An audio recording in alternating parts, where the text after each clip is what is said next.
Aloha, my dudes, it's Aloe, and today we're going to talk about not being afraid to make mistakes and calling yourself out on them. Because while it's important to be patient with yourself as an artist and give yourself that little cushion of comfort, it's also important to realize the mistakes you're making and pointing them out so that you can fix them later. So that's what I'm going to be doing to myself today. I'm going to be reflecting back on this piece I drew for this contest on Instagram, where we had to draw this person's character in our own style.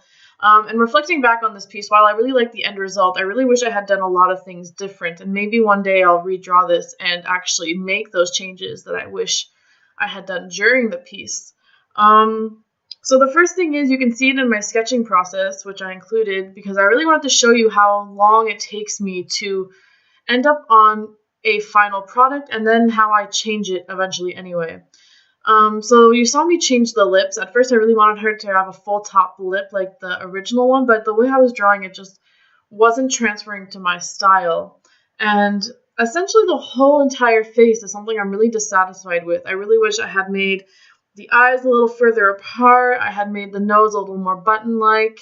I wish I had made her face rounder. And you'll see I'm drawing like the strands of hair in front of her ears, but I ultimately ditched that in the line art because I found it made her face look more narrow, and I was already struggling to get that fullness in her cheeks.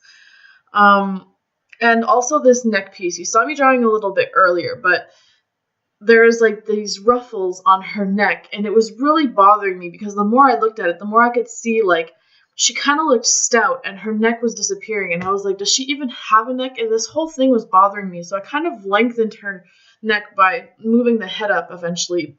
But when I look back on it, you'll see it in the end piece when I look back on it, if I took away those ruffles, would she have a giraffe neck? And that's something that I wish I would have paid more attention to and that I wouldn't have just settled on. And the skirt ruffles too, I wish I had referenced those. A lot of this sketching part, I kind of do it in two layers. I do like the rough general shape of the body, and then I go over with a second layer to add all the details. And I think from now on, I want to try and do a third layer to really incorporate those details and try and fix the stuff that I'm not happy with. So yeah, and in the liner you'll see again, I change a lot of things as I go along, but what I love about the liner is it kind of makes me go from hating my sketch to loving it. So even though I'm still dissatisfied with some ways that the things came out, like her hair, for example, I really think the line art made my vision clearer than my sketch, and that's why I want to try and do that third sketch to really kind of clean it up and give it that more of that shape I wish that I end up seeing with the line art, because I really want, I don't know where I'm going with this, but anyways, I just like line art, and I'm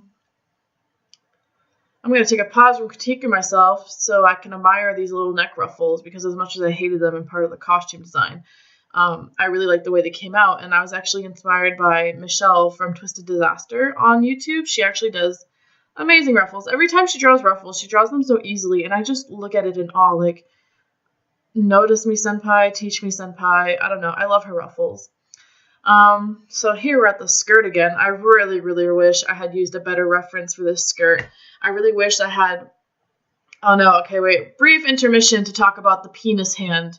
This hand, I used a reference for this body, and this hand just would not listen to me, and I ultimately ended up calling it the penis hand because it just kind of looks like the thumb is a little limp penis. All in all, this is all to say that my message for today is to not be afraid to critique yourself. There's many things in this drawing that I wish I had paid more attention to. Like I mentioned before, I wish I had done the eyes further apart. I wish I hadn't made the ears so pointy. I really want to fix her bangs. They just look so flat and basic. And that hand, that penis hand, and I hid that her right foot because I couldn't figure out the way it worked out, and I just kept sketching and sketching, and it just was not working out. And ultimately, I kind of think that it makes the drawing a less impressive than it could have been. Not that I'm like trying to compliment myself, but it would just have made the drawing more complete had I not shied away from that foot, or not shied away, not have given up on that foot. I think it's really important as artists of any level, but especially when we get to more skilled levels, that we really try to push ourselves with things that we're uncomfortable with. I'm really trying to push myself with lighting and shading and stuff like that these days. So I tend to try a lot of different light sources. So from this one, I really wanted a light coming in from under her. So the shading on the face was something I was really skeptical about. You saw me before. It was really dark on the face, and the whole time I was kind of scared that it wouldn't come out the way I wanted. But once I turned down the opacity on that, I was like, wow, this actually makes sense. Like, it looks natural. And I'm happy that I pushed all the way through it despite thinking that it wouldn't look good in the end result. Because I think it's important to complete drawings, mistakes and all.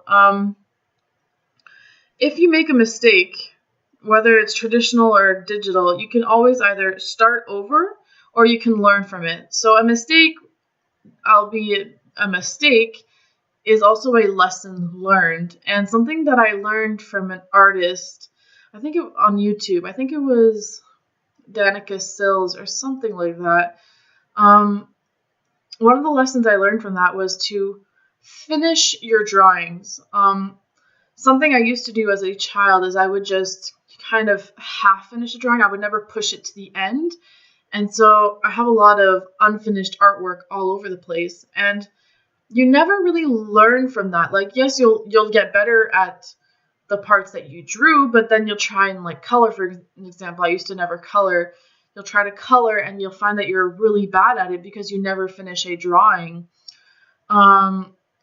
So an important thing to do as an artist is to, like I said, not be afraid to make mistakes. You want to make them, and then you want to call yourself out on them, but you want to call yourself out on them while still finishing a piece. You want to make mistakes and finish that piece regardless, because if you don't, then you won't learn.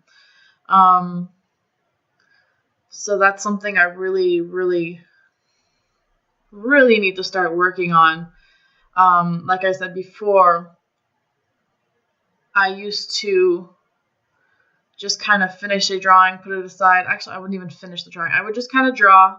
I would put it to the side. I would be like, yeah, that kind of sucks, but I wouldn't tell myself why. And if you can't tell yourself why your drawing is not to your liking, then you won't learn. You'll keep stagnant.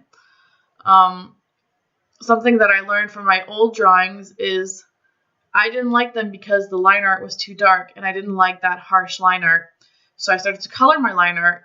I didn't like my old art because it was too flat. So I started adding dramatic light over light sources and shading like I'm kind of doing here. I love doing this overlay in a clipping group, and then just kind of going in and adding those light sources.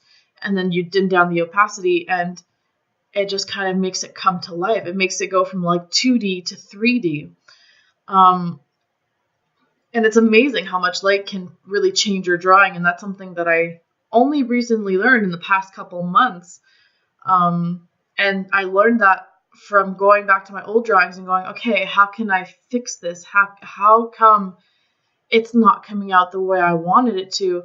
And when you do that breakdown, when you really pick apart your finished pieces and go, okay, I don't like it because of this and this and this, you really begin to realize what you're trying to aim for as an artist. And you can kind of inspire yourself from other artists and be like, okay, well, this artist does this, and I kind of like that. And you kind of fuse everything together. So here in this drawing too, I really liked the way the character came out, but I didn't like that it had no background. And I'm not good at backgrounds, but I pushed myself and I finished it. It's not 100%.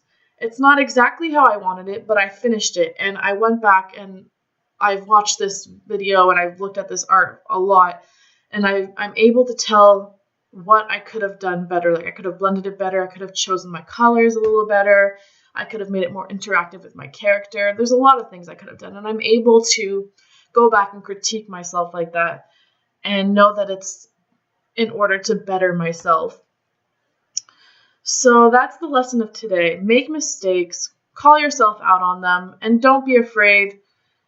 Just don't be afraid.